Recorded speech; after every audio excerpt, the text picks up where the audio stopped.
एठारे मु 2 लिटर क्षीर नहीं। प्रथमे क्षीर को 10 मिनिट फुल फ्लेम रे फुटे नबा। एबे 2 लेंबू नेबा, से लेंबू रस बाहर कर नबा।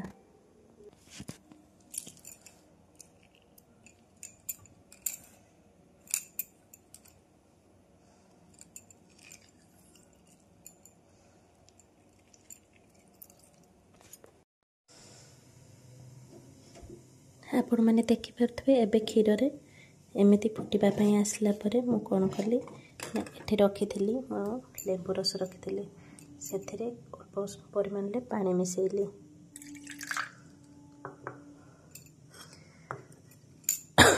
एबे फ्लेम को लो फ्लेम रे रखी मो लेंबू रस को मिसाइली।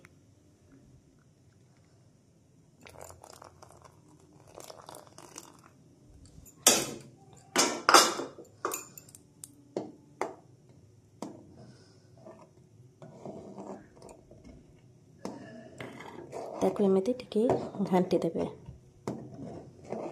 आपण चाहिले लेंबू रस बदल रे विनेगार मध्य मिसई पारिबे।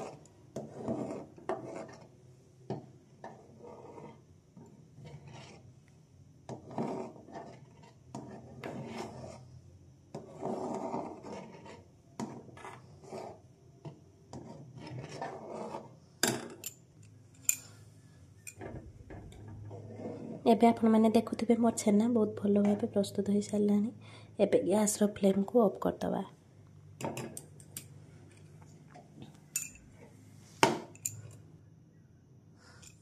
एबे हमें छेना को छाणी नहीं भल भाव धोई दबा। एबे मोर छेना प्रस्तुत हो जाइए। एथिरे मो 2 चम्मच पाउडर चीनी एवं 4टी गुजराती दे भल भाव ग्राइंडिंग करनेबे।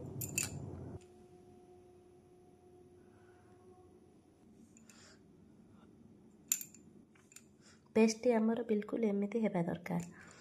एबे मु जो ड्राई फ्रूट छेना स्टीम रे पकाइबा चाहूँगी से सबको हल्का भाजी नेबे।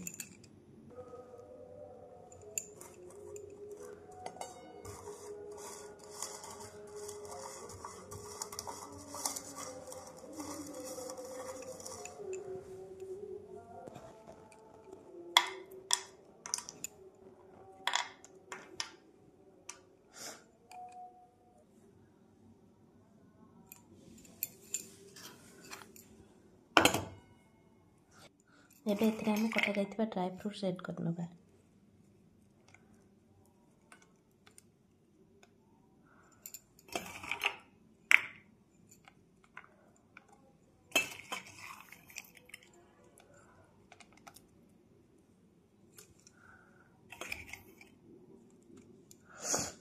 एबे देखि पारथिबे यह केते सुंदर देखा जाउची। इडली फ्लेम को हाई फ्लेम रे रखेबी।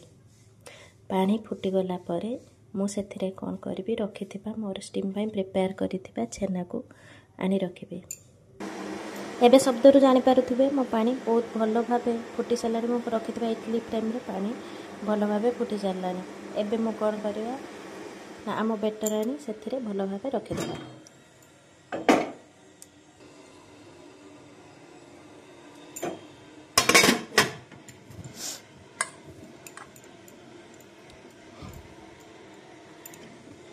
एबे इडली रो फ्लेम को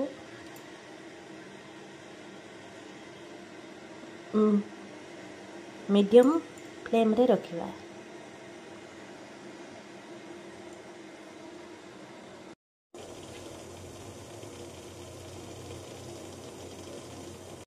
एबे हमर 35 मिनिट हे गलानी।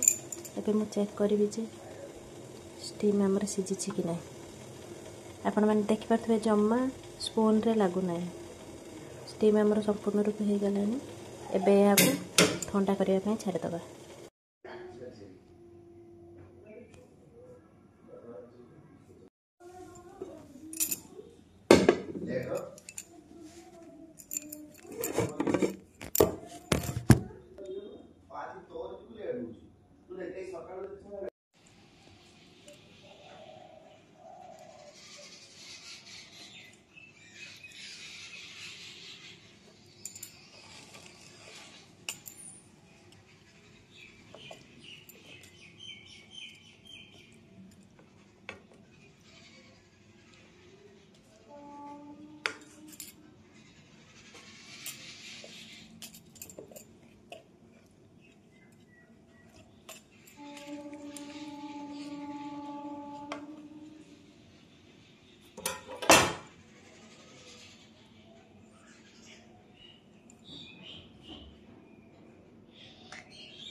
ଆମର ଷ୍ଟିମ୍ ବହୁତ ସୁନ୍ଦର ଭାବେ ପ୍ରିପେୟାର ହେଇଯାଇଛି।